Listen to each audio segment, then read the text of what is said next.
What's up, everybody, and welcome to another episode of the Rideshare Hub. My name is Greg. What I'm doing for you guys today is I'm just going to talk about some of the changes with kind of Uber and Lyft. It's just going to be more Lyft focused, but I'm basically going to be talking about how the apps are kind of phasing out. There's been a lot of recent changes in the last really 6 months specifically. And just some interesting things that the companies have released, just different statements and releases about like where they're actually going and kind of what they actually believe, you know? So it's kind of a weird topic because to some degree they're both super secretive, I feel like, about as much as they can, which is super shady, but you know, whatever. We love working for them, right? But before we get started, I don't know if you guys have heard, but there's a really great app called Get Upside. I've been using Get Upside for my gas. It's honestly the best app, I feel like, for gas. The very first time you use it, it's 25 cents off per gallon. After that, they have a really awesome referral program. So what I've been doing is I've been combining it with my Uber and Lyft fuel rewards. Like specifically, I use the app through a Shell gas station. So I get the Lyft fuel rewards as well.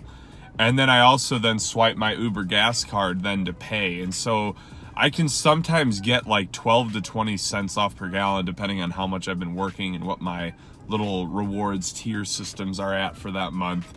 But that's some pretty solid savings as far as gas goes, which is pretty much our biggest expense. So definitely check it out, guys. Link in the description. But let's jump right into this. So both apps have changed like crazy significantly in the last 4 or 5 years. The biggest thing that I think most drivers are going to point to are the, wage cuts.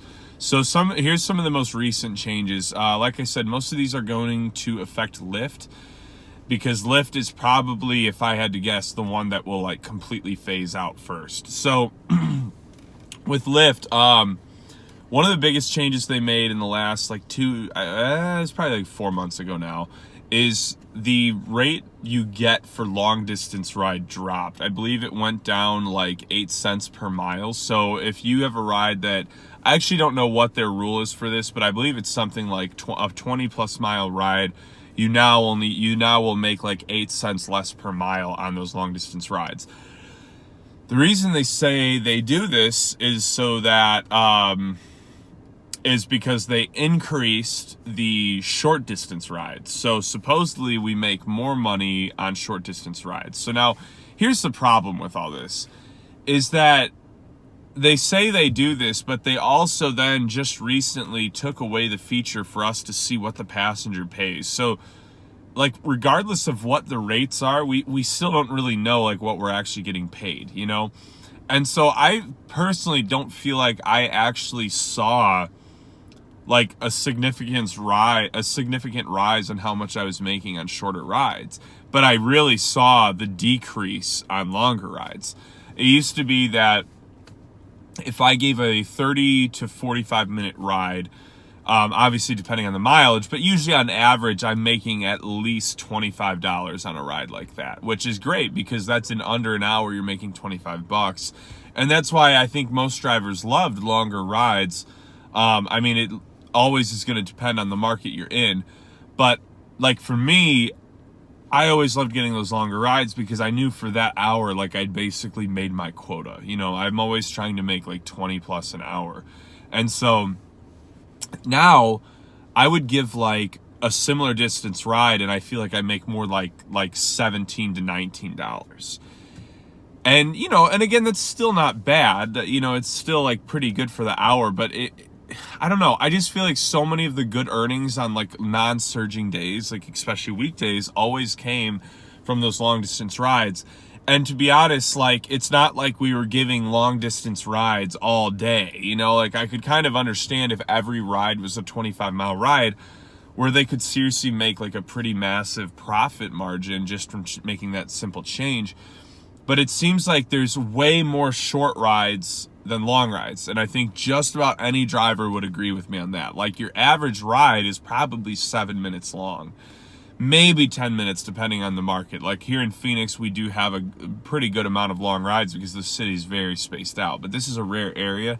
Every other city I've worked at, I felt like the average ride was probably 7 to 9 minutes. And so I don't feel like I saw like any gain in the shorter rides. I mean, like maybe like 20 more cents on each short ride, but that's not going to add up fast enough, you know? And so where my problem lies is I feel like they said that, but now we have no way of holding them accountable because we don't know what the passenger pays. So I feel like it was like they made this change and then rolled out this new rule, and it's like, what are you really going to say or do there? You know, are you going to tell them you don't think you're making the right amount of money in each ride? I mean, I've tried that before, and you get that same automated bullcrap message.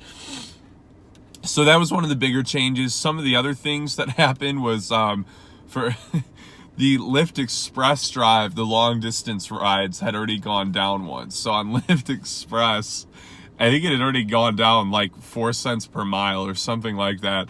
And I remember one time I checked, and the rate on a long distance ride for the Lyft rental drivers was like 25 cents per mile. And I was like, that is a freaking joke, you know? And the Express program is kind of crappy too, now that I think about it, because like you have to pay to get this vehicle, like a good amount of money. I mean, it's like, if you're hitting every bonus, it's like $150 a week. And they still they're still cutting your wages on each ride just because you rent a car. I always thought that was a little bit ridiculous. But so that's some of the biggest changes that they've made as far as like rates, fares, and just kind of overall, you know, the rides in general. The short rides we supposedly make more on. The long rides we make less. The only thing I've really noticed is I definitely make less on the longer rides. So the one fortunate thing about Uber is Uber hasn't done anything like this. The other thing that Lyft did is they got rid of the prime time, which for me, that was when I really started hitting a wall with Lyft, because that was where I made some of my best money with Lyft, was from prime time. And so what really ticked me off is they were like, you guys asked and we listened.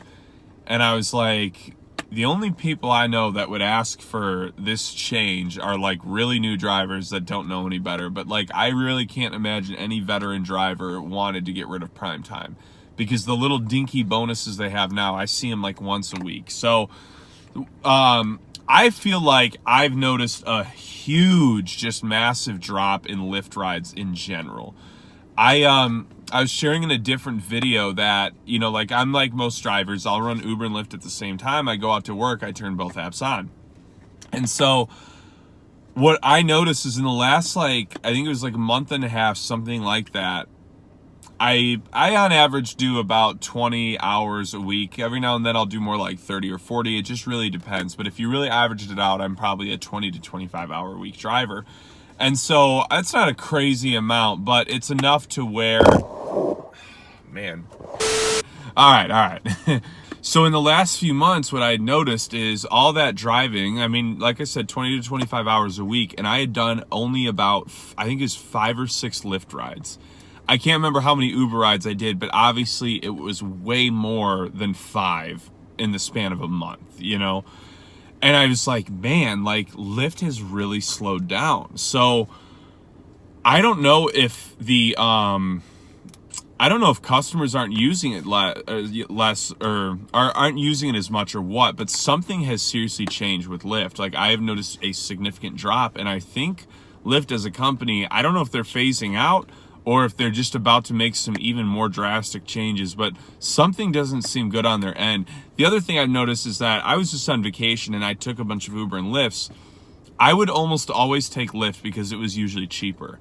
And a lot of times by like a few dollars, but now almost every time I check, Lyft is either the same or more than Uber. And so like, if I'm going to pay the same, I'm going to request Uber, because we all know Uber drivers are going to get there quicker. You know, there's so many Uber drivers out there. I just got picked up from the airport yesterday, and the guy was a minute away.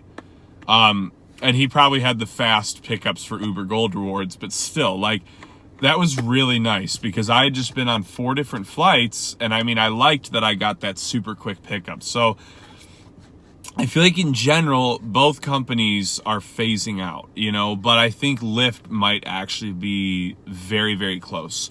So the other major change, now I've talked about this a few times, so you guys probably already know about this and what was going on here, but I was a part of a case study where myself and a bunch of other drivers released our earnings from, I can't remember how long it was, like maybe a few weeks.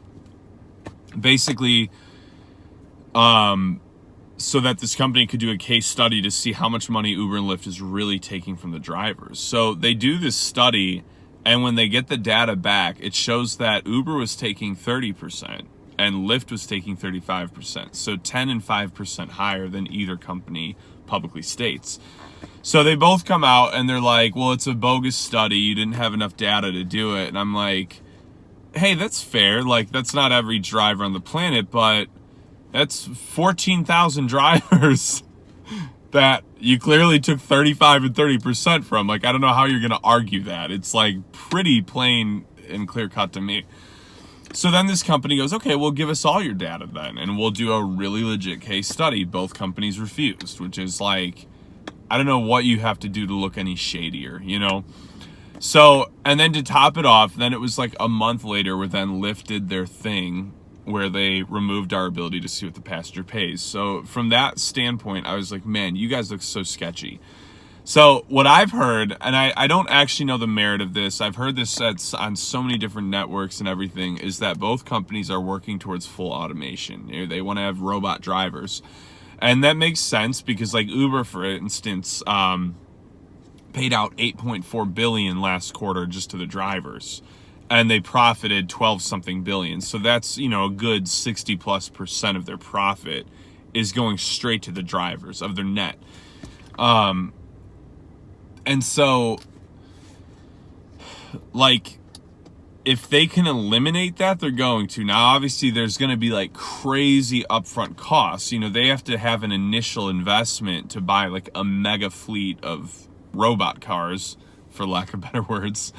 And then they're gonna have to re-maintenance some and work on them. So obviously it's not like they're just gonna pocket that $8 billion. Like they probably need close to that for a startup investment for a program that big that would go international. I'm sure they would just start it in the States, but you see what I'm saying? So with Uber, I don't think Uber is actually really going to phase out. My prediction is that Lyft will phase out and Uber might take over, or Uber will just completely buy out Lyft. I heard a rumor once that the same owners, the owners actually knew each other, and they basically created Lyft to make this fake competition, and supposedly they own stock in each other's companies. I really don't know if that's even remotely true, so don't quote me on that. I've heard that from just random Uber passengers, and it's funny, as an Uber driver, you have the weirdest collection of info in your head from all the people you've talked to about the craziest things. But anyways, so that's my bold prediction. I think Uber will take over. I think it might even buy out Lyft, and I think it will go full automation.